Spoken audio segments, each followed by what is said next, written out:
Bonsoir amoureux de sport, c'est un plaisir d'être en votre compagnie chaque soir pour vous mettre au parfum de l'actualité sportive d'ici et d'ailleurs. Tout simplement, on est très heureux car on vous donne la possibilité de participer à l'échange, à l'émission tout simplement. Et ce soir, la règle ne va pas changer.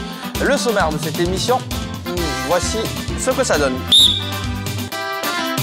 Sommaire, les scoops, c'est dans LGT News. Focus avec Yannick Mario Zaka, président de la Marée Bleue des supporters du Lys de Sassandra. Le retour de Sébastien Haller sur les pelouses, on en parle en actu. Et puis direction Algérie CHAN 2022, vous en saurez plus sur la compétition qui démarre ce vendredi 13 janvier. Merci de suivre la grande team.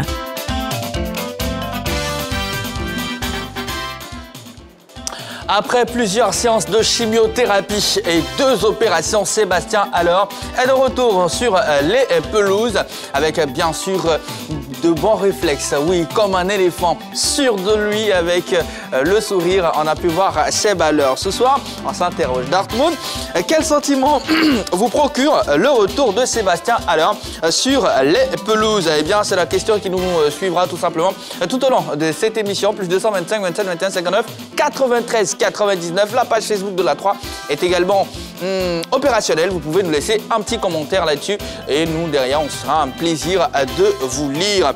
Quel sentiment vous procure le retour de Sébastien Haller sur les pelouses? Place à LGT News.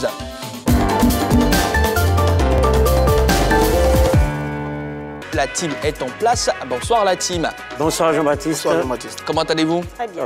Allez, comme hier, on va revenir un tout petit peu sur quelques news. Yellow, si c'est Nadège en France, à Saint-Etienne. Oh oui, depuis 2018, elle évoluait dans le championnat biélorusse, un championnat où elle a presque tout gagné. Elle a eu 2 super coupes, un championnat, une coupe de Biélorussie. C'est un championnat dans lequel elle s'est très bien sentie. Elle me confiait qu'elle avait besoin de nouveaux challenges, d'où l'acceptation de se rendre du côté de Saint-Etienne. Saint-Etienne qui a été reléguée la saison dernière 2021-2022 et là occupe la première place du championnat. Quant à la durée de son contrat, elle m'a dit que elle était là pour 6 mois, aider le club à remonter et ensuite 1 an à souhait. Donc 1 an, 6 mois, 6 mois pour travailler avec le club et 1 an renouvelable selon ses désirs. Donc on va lui souhaiter bonne chance et puis on attendra de voir ce que ça donnera avec Saint-Etienne. Allez, on va tous souhaiter bonne chance à Cissé Nadège du côté de la France et désormais donc avec l'AS Saint-Etienne. Allez, toujours parlant de football féminin, Roger Stéphane, la SEC Mimosa est en train de mettre les petits plats dans les grands. Une Guibo dans les pas d'un autre Guibo. Oui, elle a été nommée présidente de la section féminine football de la SEC Mimosa. Elle est la fille de Guibo Lamine, qui a été un dirigeant, un proche collaborateur de Maître Journien il y a quelques années. Il était membre du conseil d'administration. J'avoue qu'il n'y a pas beaucoup d'informations qui circulent autour d'elle. Elle est née dans le giron familial avec le football. Son père était dirigeant. Elle connaît les athlètes. Il semble qu'elle est très très proche de certains académiciens qui ont été formés du côté de l'Académie Moussif comme du côté de Sol Béni. Bon, oui, c'est ce qu'on peut dire d'elle. Maintenant, elle est dans une famille qu'elle connaît parfaitement. Elle y est née, son père était un dirigeant. Elle a longtemps côtoyé cette famille jaune et noire. Maintenant, on va lui souhaiter plein succès parce que la section féminine football de la SEC Mimosa n'a pas toujours été très très brillante. Maintenant qu'elle existe, bon, on espère qu'elle va avoir du succès. Tout ce qu'on peut lui souhaiter, c'est plein succès à la tête de cette section. Dans une maison qui est extrêmement rigoureuse, qui est la maison ASEC Mimosa, dans une maison qui est extrêmement passionnée, c'est la maison ASEC Mimosa. On espère qu'avec les conseils et l'encadrement de Maître Journien, elle va réussir pour les femmes comme l'ASEC a réussi pendant de nombreuses années en ce qui concerne les hommes. Allez, on aura un focus dans pas longtemps. Il y aura également un Sabuzz. Et dans notre focus, on aura comme invité M. Yannick Mario Zaka, président de la Marée Bleue des supporters de Lys Sassandra. Donc, restez connectés pour avoir de plus amples informations sur cette association. Alors, Balo, on repart en Turquie. On va parler un tout petit peu de Jean-Evrar Kouassi Crespo qui n'est plus avec Trabzonspor. Oui, malheureusement, on va dire que ce transfert-là s'était inscrit dans le fait qu'il rejoignait certains internationaux ivoiriens. Et aujourd'hui, je pense que c'est un nouveau départ. Gervais. Oui, justement, oui, Kouassi, Gervais, Gervinho. Et aujourd'hui, il part vers le club de Kramguruk, le club turc, on espère que ce prêt-là va lui permettre d'avoir le maximum de temps de jeu, va lui permettre, pourquoi pas, de se remettre en selle pour revenir en force en sélection. Moi, personnellement, j'aurais aimé que Jean-Yves Kwasi cherche à s'exporter un peu en Europe. C'est vrai qu'on n'est pas très proche de ses agents, de son agent, pour savoir quelles sont véritablement ses propositions. Mais pour moi, compte tenu de son potentiel, c'est un joueur qui mérite mieux. La Turquie, c'est déjà en Europe. Oui, mais ce que je veux dire, je parle des grands championnats européens. Oui, mais c'est déjà compliqué. Mon cher Ballot, il était en Chine. Ça va, je crois qu'il était en Chine.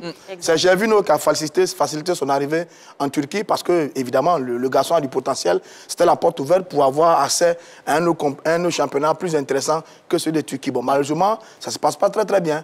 Trabzonspor, il n'a pas réussi à s'imposer. Là, il est prêté. Vous savez, un prêt, ce n'est pas toujours intéressant, un prêt. Bon, on espère qu'il va avoir du temps de jeu, mais c'est un peu dommage parce que ce garçon, quand il vient avec les éléphants, il est toujours très combatif. Il est excellent. Il est intéressant, il se bat, il donne ce qu'il a. Il est l'un des rares qui mouille le maillot véritablement avec les éléphants de Côte d'Ivoire. Et là, je suis un peu peiné pour lui parce qu'on est à 1 an de la CAN, on a besoin de tous nos meilleurs joueurs. Est-ce que ce prêt ne va pas le déstabiliser? Est-ce que ce prêt ne va pas le perturber outre mesure par rapport à la suite de sa carrière et même avec les éléphants en 1 an?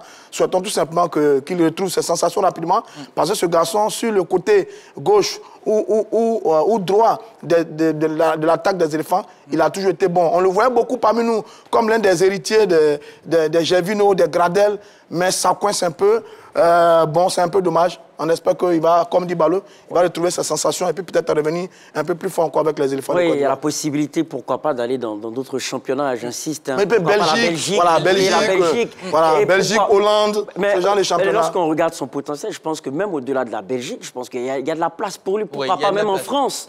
En France, dans d'autres championnats. Mais comme le disait Roger Stéphane, je pense que c'est très important aussi pour sa consolidation, la consolidation de son statut de cadre en équipe nationale de Côte d'Ivoire. Parce que plus il tend vers des clubs moins prestigieux, même s'il va garder la performance, ça ne lui permet pas d'avoir la lumière d'être au devant de la scène. Donc on espère pour lui qu'il pourra aller vers d'autres clubs plus prestigieux. Et Jean-Yves Kwasi Crespo, sur les 11 derniers matchs de l'équipe nationale de Côte d'Ivoire, il est le meilleur passeur en tout cas. Allez, et vivement que Jean-Yves Kwasi puisse trouver un club de sa classe. Oui, tout à fait. C'est ce qu'on espère pour lui, en tout cas. Voilà, on a un Sabuzz au programme, mais avant, amis téléspectateurs, on va se faire un focus et c'est maintenant.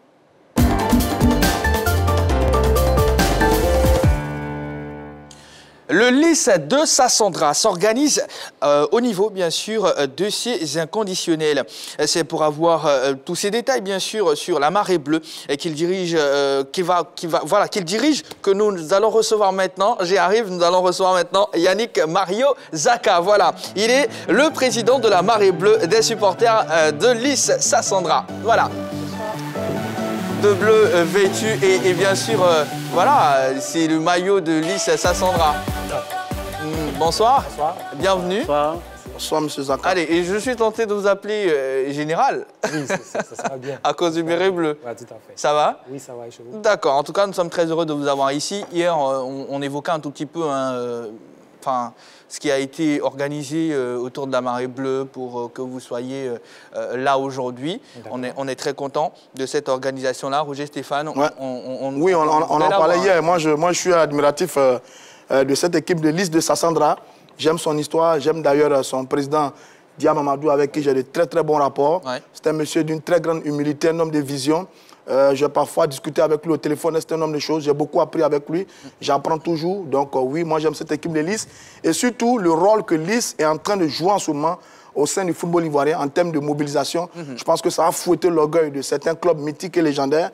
Et ça, c'est très bien. Je voulais féliciter M. Yannick Zaka pour l'initiative. C'est bien noté. Alors, M. Yannick Mario Zaka, c'est bien ça? Oui, tout à fait. Alors, vous venez d'être investi président de la Marée Bleue des supporters de Lys. Quels sont vos sentiments? D'abord, j'aimerais dire merci déjà à la 3 qui me donne cette opportunité-là. Il faut dire que je suis rempli d'une certaine fierté déjà, parce que j'aime le club depuis longtemps. Et c'est tout ce groupe-là qui m'a fait confiance aujourd'hui, qui me met à la tête de ce mouvement-là. Et j'espère être à la hauteur de leur attente. Du point de vue juridique, est-ce que vous pouvez nous rassurer que tout est OK pour la bonne marche de la Marée Bleue? D'accord. Là, déjà, je je vous rassure, nous avons nos tests qui sont déjà légalisés. Nous avons tout ce qu'il faut, notamment nos statuts et règlements, qui sont connus du club déjà. Et tout est déjà fait. Sur ce point juridique, vous pouvez être sûr que tout est déjà en place. Tout est déjà OK, d'accord. Avez-vous une histoire particulière avec le club? Parce que le club était en Ligue 2, ensuite monte en Ligue 1, et retourne en Ligue 2 et revient encore en Ligue 1. Donc, quelle est votre histoire particulière avec le club? Il faut dire que, sans vous mentir, et comme tout supporter de Lys actuel, c'est parti du buzz. Il faut le dire clairement, il faut qu'on soit franc, c'est parti du buzz. Mais déjà, moi, je suis le club depuis 2013. Vous savez, le club a été créé depuis 2012. Et depuis 2013, je le suis. Je suis originaire du sud Sassandra. Voilà. Je viens de Grand Laou. Je suis né à Grand Laou. Voilà. Donc, c'est toute la côtière qui est fière d'avoir un club qui représente l'église de Sassandra. Donc, d'accord. Voilà. Donc, pour répondre à votre question, mon histoire, elle est personnelle. J'ai aimé, comme tout à l'heure le frère l'a dit, j'ai aimé vraiment la personne à travers M. Mamadou Dia. C'est sa personne qui m'a vraiment porté, qui m'a attiré même, si je veux dire. Ouais. Et c'est parti comme ça, j'ai suivi le buzz. Après le buzz, les vrais supporters sont restés. Notamment quand vous dites le buzz, c'est quoi? On a tous suivi les élections. Elles sont passées. D'accord. Comme le buzz, tout est passé. Maintenant, on passe au championnat, on va porter le Lys au sommet. Ah, je le dis haut et fort, on va porter le Lys au sommet contre Vents et Marées. Donc là, on entre et on touche les objectifs. Voilà. D'accord. Bon, donc si on vous a bien... Ça tombe bien que vous soyez venu, et ce sont vos propres mots, hein, vous avez dit buzz. Si on a bien compris, il y a deux catégories de supporters de Lys. Il y a votre catégorie, celle qui est derrière Lys depuis 2012, et puis il y a ceux du buzz nés des élections. C'est ça, il y a deux catégories de supporters. Il y a deux catégories. Je suis d'accord avec ce que vous dites. Et je sais où vous voulez en venir. Oui, mais évidemment, on va y arriver. Voilà. Donc, il y a deux catégories, effectivement. Il y a ceux qui sont venus pour soutenir le mouvement. Et il y a ceux qui étaient là depuis longtemps. Et parmi ceux qui sont restés, et ceux qui sont venus à cause du buzz, parmi ceux-là, il y en a qui sont restés, qui ont été convertis, si je peux m'exprimer ici. Parce que le programme du Lys, le programme de notre mouvement est clair et limpide. Tout à l'heure, j'ai dit, je sais où vous voulez en venir et je suis comme ça, je suis direct, excusez-moi. Il faut dire que l'effet du buzz, il est passé. Il est fini, hein? Il est fini. C'était éphémère. Il y a eu une élection, il y a eu un président qui a été élu. Il a un mandat qu'il va aller jusqu'au bout. Il a un programme que 81 votants ont accepté. On laisse le président faire son mandat tranquillement. Le championnat, il continue. On joue tous nos matchs, comme toutes les équipes. Donc, maintenant, on passe clairement au championnat. On se concentre là-dessus. Bon, c'est-à-dire que si on vous a bien compris, ceux qui avaient dit, dont moi, que le mouvement né après les élections était un épiphénomène, avaient donc raison. Du coup, on constate qu'autour de Lys aujourd'hui, l'affluence a considérablement baissé. Ça veut dire que beaucoup de ceux qui étaient dans le buzz, c'était une sorte de... Excusez-moi l'expression, c'était une sorte d'enfumage. Et que maintenant, Lys retourne la réalité au quotidien avec un petit groupe maintenant de supporters. Non, ce n'est pas un petit groupe. D'accord. Là, je ne suis pas d'accord. Ce n'est pas un petit groupe. Vous pouvez constater qu'aujourd'hui, les stades, les gradins sont remplis lorsque le Lys joue. Vous pouvez constater ça. Le Lys a apporté un changement dans la Ligue 1. Il faut le reconnaître. Aujourd'hui, il y a des choses qui se passent dans les gradins grâce à la marée bleue. Très bien. Qu'on ne voyait plus. Je prends pour exemple tout récent. Derrière vous, il y a l'image de l'investiture. Vous pouvez constater qu'il y a le grand frère Agalawal qui est venu avec le maillot de l'Africa. C'est ce petit truc-là qu'on veut ramener dans le football ivoirien. C'est ces petits titillements entre équipes, ces petits taquineries. Ok, voilà. On a bien compris. Balo, vous allez poser votre question, mais pourquoi la marée bleue? La marée bleue, c'est simple. Le Lys de Sassandra, c'est une ville de la côtière. Okay. Il y a la marée, il y a la mer. La marée bleue. Parce que, comme je l'ai dit, c'est une ville où il y a de l'eau. La marée, ça, tout le monde sait ce que ça veut dire, la marée. Et si vous voyez, dans le logo de la marée bleue, il y a un requin. Tout ça, c'est un rapport avec de l'eau. D'accord. Balo? Oui, pour revenir tout à l'heure à ce que vous avez dit par rapport aux supporters nés du buzz, vous venez de dire tout à l'heure que certains sont restés et on les a convertis. Nous, on est curieux de savoir qu'est-ce qu'ils deviennent dans l'organigramme des supporters du LIS? C'est quoi leur nouveau Tout le monde a sa aujourd'hui? place. Au LIS de Sassandra, tout le monde a sa place. Tout le monde a sa place. Tout le monde a un rôle à jouer. En tout cas, au sein de la Marée Bleue, tout le monde a un rôle à jouer. Voici pourquoi nous sommes en train de continuer à parfaire notre organisation.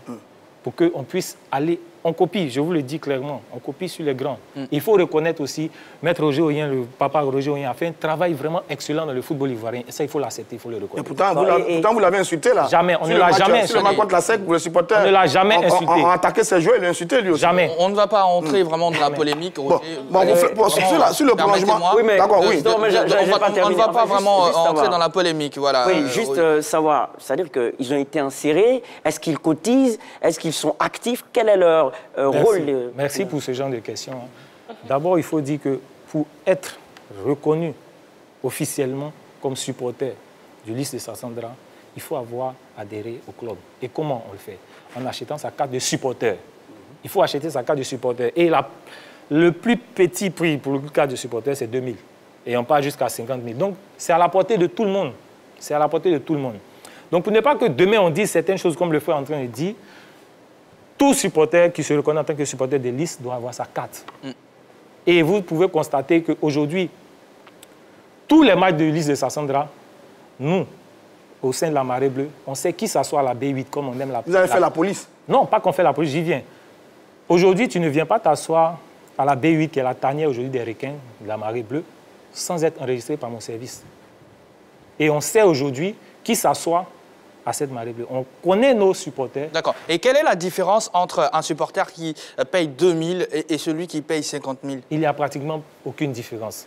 Je vous le dis tout de suite, il n'y a pratiquement aucune différence. Sauf que les avantages concernant certains projets qui sont en cours, que je préfère taire d'abord, nous sommes en train de travailler dessus, certains avantages vont changer. C'est à ce niveau-là. Voilà, c'est juste à ce niveau-là. D'accord. Alors, vous revendiquez, Yellow, allez-y. Combien de supporters vous aviez? Ah, c'était ma question. D'accord. Concernant ce sujet, sur la page Facebook déjà, nous avons plus de 360 000 abonnés. Wow. La Marée Bleue. Bravo. Oui. La Marée Bleue. Oui. C'est pas... Non, le LIS de Sassandra. Le LIS de Sassandra. Voilà. Maintenant, concernant nous, notre groupe, nous sommes à plus de 200 000. Donc là, on est maintenant au niveau de la Marée Bleue. Oui, au niveau de la Marée Bleue, à 200 000. Okay. Et c'est départagé dans plusieurs zones. On va jusqu'à San Pedro. Je ne parle pas de ceux de Yopougon, Abobo, Cocody, Koumassi, Porbo et Beaunois. Nous sommes en train de recenser, on veut réorganiser complètement tout ce qui se passe au sein de la Marée. Très bien. Moi, je suis content hein, parce que vous organisez, il y a eu une sanction là, par rapport à vos supporters qui ont agressé les gens. La sanction est 500 000 qui a été infligée au club par rapport à une agression, etc. Non, pourquoi? Il faut qu'on soit... Bon, de toute façon, ce n'est pas le sujet. C'était juste que pour vous féliciter parce que vous êtes en train d'organiser pour ne pas que des supporters se réclamant de vous, mais qui ne sont pas vos supporters, viennent faire de mauvaises choses. Parce qu'on a vécu ça. Voilà, très bien. Maintenant, sur le match face à la SEC, ou bien l'un de vos pré-matchs, j'ai vu au stade mais un monde incroyable. D'accord. J'ai vu des anciens footballeurs, des directeurs de société, des artistes, des influenceurs. Vous parlez du match de la saison dernière, voilà. Juste après le buzz. Est-ce que tous ceux-là sont encore supporters de l'île de Sassandra? Est-ce qu'ils sont encore membres de cette fameuse Marée Bleue? Tout ce monde qu'on a vu là. Tout à fait. Je prends pour exemple le grand frère Ayek Hassan, qui me soutient, qui me conseille, et à qui j'ai dit merci ici, qui me soutient, qui me conseille. Je prends pour exemple Apouchou, national, que vous connaissez, qui est toujours supporter du LIS de Sassandra. Voilà, on le montre. Il est toujours supporter du LIS de Sassandra. Sauf que ce soutien qu'ils ont apporté là, il était pas juste pour un moment, comme vous pouvez laisser imaginer. Voilà, non. Il est permanent. Il est toujours là. On discute, on s'appelle. Voilà, il y a toujours des messages. Les cotisations. Quand ils peuvent, ils le font. Quand ils peuvent, ils le font. N'empêche que malgré son planning très chargé, le grand frère Ayek Hassan, il est constamment au stade. Et il n'y a pas un match où il ne m'appelle pas pour dire « Ah, président, qu'est-ce qu'on fait ?» Je lui fais des CR. Donc, ils sont là. Ne pensez pas qu'ils ont disparu, ils sont là. Allez, pour votre mouvement, on imagine qu'il faut forcément des fonds, voilà, des moyens financiers pour mener à bien vos activités. Comment vous comptez vraiment, au-delà bien sûr de l'adhésion qui part de 2 000 à 50 000, comment vous comptez vous organiser justement pour mener à bien vos projets? Dans nos tests, il y a des cotisations mensuelles qui sont instaurées et ça dépend. Là encore, il faut... Par exemple, les membres du bureau ont un quota qu'ils doivent payer mensuellement. Ça, c'est au sein de la Marée Bleue. les membres non actifs ont un quota qu'ils doivent payer aussi. Donc c'est toute cette organisation-là qui nous permet aujourd'hui de faire certaines choses lors des matchs. Certaines choses lors des matchs, par exemple. Je prends pour exemple, il y a plusieurs années en arrière, on n'a jamais vu un public d'un club faire, par exemple, ce mouvement-là, faire monter un drapeau aux couleurs du club, couvrir toute la tribune, notamment la tribune B8. Il y a longtemps qu'on a vu ça. Il y a longtemps qu'on a vu ça. Aujourd'hui, la Marée Bleue veut faire revivre ça, amener les gens au stade. Et comment? Il faut créer la magie. Donc vous êtes plus dans le spectacle? C'est tout ce qu'on fait dans le public. Nos pachidèmes, nos requins, comme on les a appelés, font le spectacle sur le terrain. Mais comment ils sont poussés si nous ne sommes pas là? C'est le 12e homme. Mais Balo? Oui, justement, j'aimerais savoir, quel sera le... On parle de Marée Bleue, mais on aimerait savoir quel sera le modèle de ce mouvement. Parce qu'il faut dire que pour les clubs européens, par exemple, au niveau du Paris Saint-Germain, on a des groupuscules de supporters qui ont des surnoms, on a les Ultras, etc., etc. Du côté de Marseille, également, il y a des groupements de supporters. On a vu aussi dans vos textes qu'il y aura plusieurs sections implantées. Donc, est-ce à dire que sur le long terme, on va arriver à ces groupuscules de supporters-là avec des surnoms? Tout à fait. Tout à l'heure, vous m'avez entendu dire que le président a un programme, le président de la fédération a un programme. Et j'aurais appris que les matchs vont être délocalisés dans chaque commune. Et pour ce faire, je rebondis pour dire que nous sommes en train d'installer déjà des sous-sections partout. On va retourner d'ailleurs à Sassandra d'ici la semaine prochaine pour aller réveiller encore celui-même de San Pedro et Sassandra. Parce que c'est de là que tout est parti. Il ne faut pas oublier ça. Monsieur Zaka, on est vraiment content d'être avec vous, de passer un peu de temps avec vous, connaître un peu les activités de la Marée Bleue. Malheureusement, le temps qui nous est imparti... Mon frère, on me dirait qu'il avait une question importante, il a crié. Merci beaucoup, Roger Stéphane. Votre mot de fin et un message à lancer aux supporters du Lys de Sassandra qui ne sont pas encore membres de la Marée Bleue. Alors, je peux les appeler déjà à venir au terrain nous rejoindre. La Marée Bleue est ouverte à tout le monde, sans distinction. Tout le monde peut venir. Et je tiens déjà à dire merci à ceux qui me soutiennent. Merci déjà à tous ceux qui nous ont portés jusqu'à maintenant. On a encore besoin d'eux. Il faut qu'ils reviennent. Il faut que les stades revivent. Et tout ça, c'est au bénéfice du football ivoirien. C'est tout le monde qui gagne. C'est tout le monde qui gagne. Donc, j'aimerais vraiment vous dire aussi merci de m'avoir donné cette brèche-là. Je pense que grand frère, on pourra se revoir. Oui, mais... je suis ouvert. Moi, je vous défie. Il y a temps de voir comment vous allez remplir le stade. Non, ça vient. Attends de voir ça. Merci beaucoup. Tenez-nous informés de vos activités. On se dit à bientôt. Pourquoi pas pour une autre émission, tout simplement. On va marquer une courte pause. Et derrière, Jean-Philippe Oya prendra la place, bien sûr, de Monsieur Zaka pour la suite de notre émission.